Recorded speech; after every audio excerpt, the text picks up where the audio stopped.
Okay, Ramblers, let's get rambling. Hi, everybody. Hi, Dr. Nick. Some Dumb Guy, episode 37 of SumDumWatch. As always, this is my weekly show where I chronicle what I've watched from my physical media library and my theatrical attendances and kitties whenever applicable. Episode 37 will cover the week of June 9th through June 15th. Let's commence, shall we? Got an interesting blend this week. We're starting with a fairly recent Kino Lorber acquisition of mine from 1962, colored 114 minutes. Did not realize this was a based on true events tale because I almost never read my synopsises on my blind buy if I'm not already acquainted with the story itself or the film title. This one is starring Jeffrey Hunter of Star Trek pilot fame. What we have here is, we'll go a little faster there, No Man is an Island.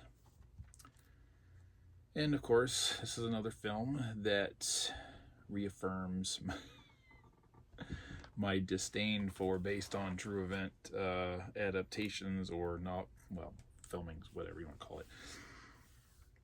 Because inevitably, when I get a hint that this is based on true life events, I go and I do a little bit of reading and, again, everything's distorted. This is essentially the story of a man surviving on Guam during World War II, hiding from the Japanese military amongst the natives, islanders. Initially, it starts off with, I believe, a group of 5 men who flee their post, not out of cowardice, but out of survival. When the Japanese force invades the island, they take all the American military personnel captive. These men flee.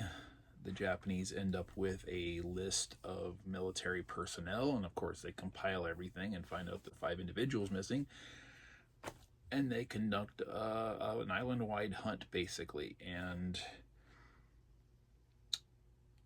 these individuals, because they didn't surrender, were subjected to just execution upon discovery. And so that group of 5 slowly dwindles down to the 1 remaining, and this man survived on the lam for 2 years and several months before getting rescued, and then the American military came into Guam and took the island back. But overall, I mean, it's a great movie. I just really wish these things weren't based on true events, and it's the changes could be so inconsequential. You're watching a movie and it's like, okay, well, this man gets taken in by a family or is watched over by a family, and this is the name of that family. These are the names of the family members. And then you go back and you read the historical accounts. It's like, why are they different? Why did they change names? Why can they just give the credit to the actual people involved? Why do they have to change the family?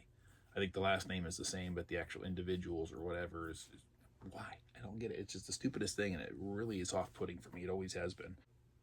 Moving on. I missed this one in the theater last year, or early this year when it came out. I don't know how.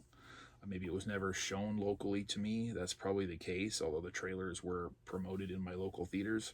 It's 100 minutes. Stars Luke Evans and Sung Kang. Pack for a long weekend, because we're going to Taipei for a weekend in Taipei. I read a lot of negative commentary about this film on Blu-ray.com when it was announced for physical release, which is how I knew it actually had already come and went. I was like, I'm still waiting for this. I'm still waiting. I'm going to go see it in the theater. It was on my to-watch list, and never happened. All of a sudden, they're like, hey, look, we're announcing a Blu-ray. Like, where was the theatrical release? But people were saying, yeah, they went, apparently, and didn't like it. Now, I won't say it was great.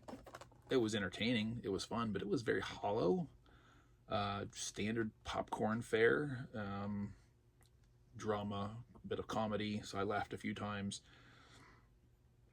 Luke Evans might have missed his time to be an action star. He's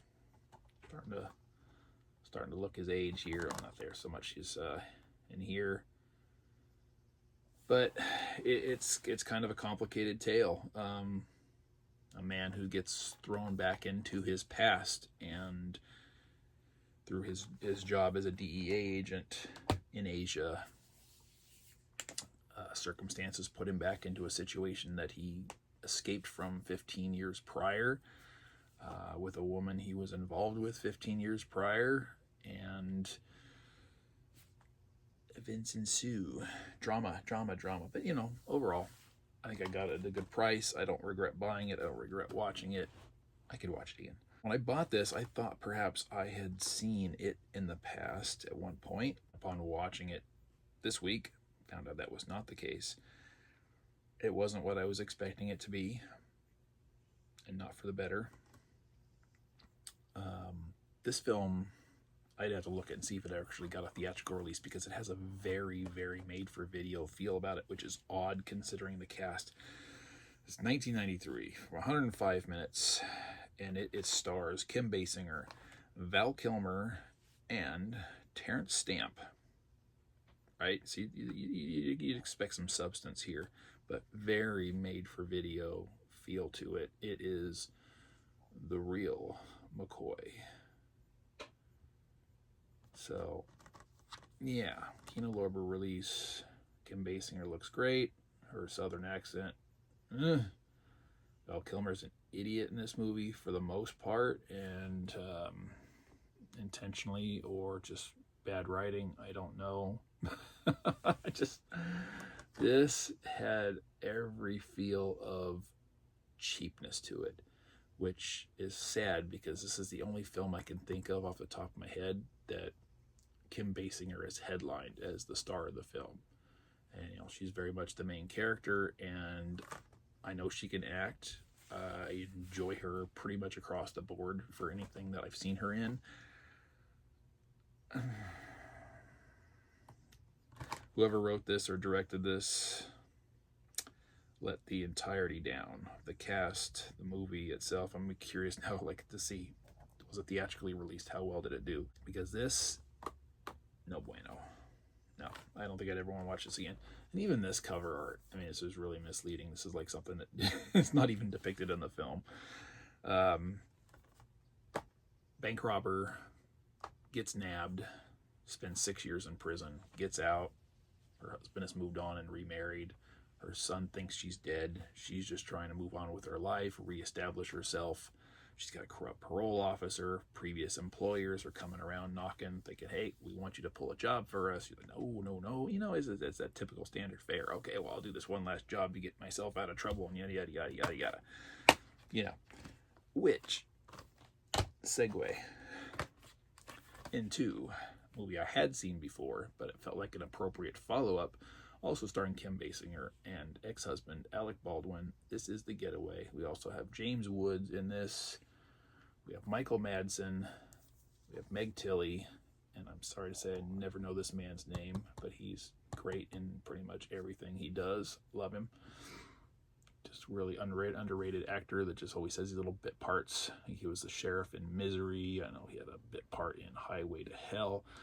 He's always around. Or was anyway. This one came out a year later, so this is from 1994. It's the unrated version from Shout Factory. And I've got plastic on my spine. You unwrap your plastic wrap, and it always wants to stick to the spine like it's melted on there. And then you can't get it off your fingers because of the static cling. Interesting side note. The real McCoy, right? Karen McCoy. Her character's name is The Getaway. He plays Doc McCoy. And she plays Carol McCoy. Just 2 back-to-back movies a year apart, and she's playing McCoys. Not to be confused with Dr. Leonard McCoy, again, of Star Trek fame. Yeah. Anyway, this is a kind of a decent heist thriller. Basinger. Yeah. Justifying my crush from many, many years back. It's a kind of a noirish feel on Blurry, I think. I don't know if that was intentional or not, but again, pulls a job. This guy gets double crossed, essentially. Gets turned in, gets sent to prison, and Mexican prison, of course. And his wife, in an effort to get him out, makes a deal with James Woods' character here, who's a rich, corrupt businessman, to break him out to pull another job. And they get double-crossed again, and it basically becomes a flee for their lives. Do they get to keep the money? Do they get to start over? Relationship drama ensues as a result, and everybody's after them. The good guys, the bad guys, the cops, the people that stabbed them in the back, and their associates, and Okay, last but not least, Seinfeld, season 9. At this point, I have nothing more than the last 2-part, hour-long finale episode, ironically enough called the finale. That's it. That's all I've got left for this one, and then I absolutely have to choose a new TV show to add into my rotation. So this is my last request to you, my viewers. Do you have any suggestions or requests that you would like me to watch as far as that goes? I've got an abundant television on disc library.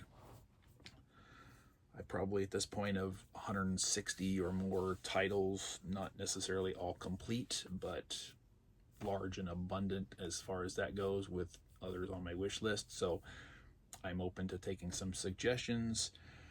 If it's something I have and haven't seen yet, or something that's on my wish list, if you have any, throw them out. We'll see how the dice roll. But as of tonight, I've really got to start putting some serious consideration now, because I haven't gotten a suggestion yet, so chances are I'm going to have to come up with something on my own. I got to figure out some way to narrow this process down, because my shelving over here, there's a lot there, and I'm just, every time I look at it, I get overwhelmed. Like, well, I don't know what to do. Okay, theatricals.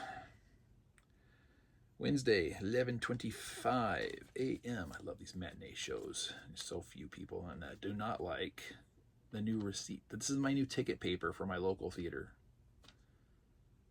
Look at this. Is this my local theater? No, this wasn't my local theater. Sorry, I had to go to 2 towns over to see this guy, because it wasn't playing in any of my local theaters. I was kind of a pain in the ass. But this is Dangerous Animals. This was actually pretty solid. Horror/thriller. I did a review. Nobody's watching it. Guy out in Australia, got a boat, contracts out to take people swimming with the sharks, and under the right conditions or the right guests, customers, whatever, he abducts females who are tourists or out of the element, people who wouldn't be missed if they just suddenly disappeared, and has a hobby of recording himself feeding them to sharks, and makes home movies out of them. So he's always on the lookout, always grabbing people up. Well, circumstantially, he grabs the wrong one, and events unfold that lead to pretty interesting events as far as that goes. Good and bad. Yeah. But overall, I gave that one a recommendation. It's not quite your standard fare. I think there's this expectation now, or preconception, where you have a film like this and you get a heroine who has to overcome this tremendous challenge, and Hollywood has now put us in a position where we're like, is she gonna girl boss? Is she gonna marry Sue? Is she gonna do all this unrealistic stuff that we wouldn't have expect? And I think I'm finding myself fighting that instinctive recoil.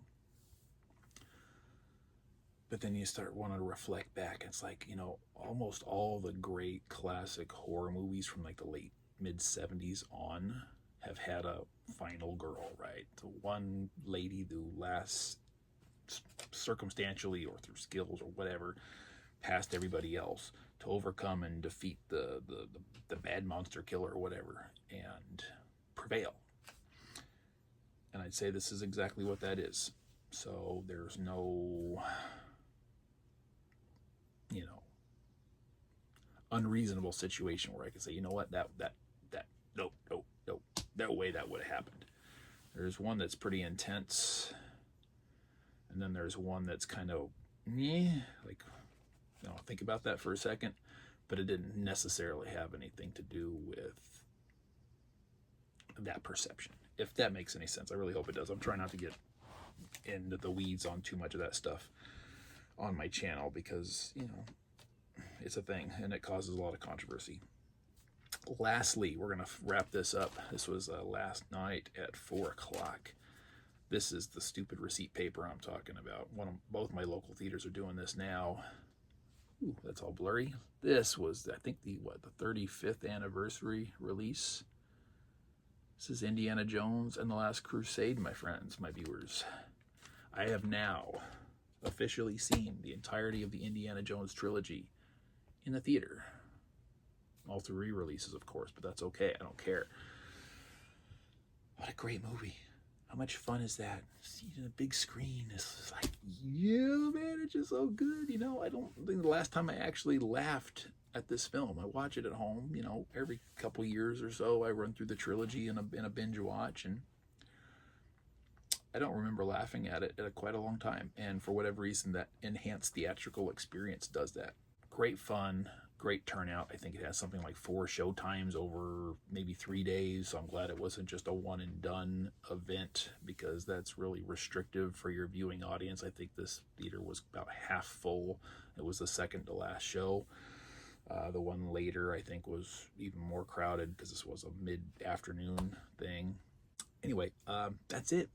We're done. We're getting long. What'd you think of my offerings this week? What I watched? What have you watched from your own libraries?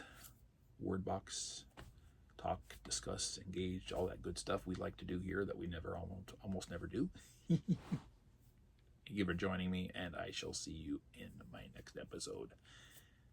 Bye-bye. Alan.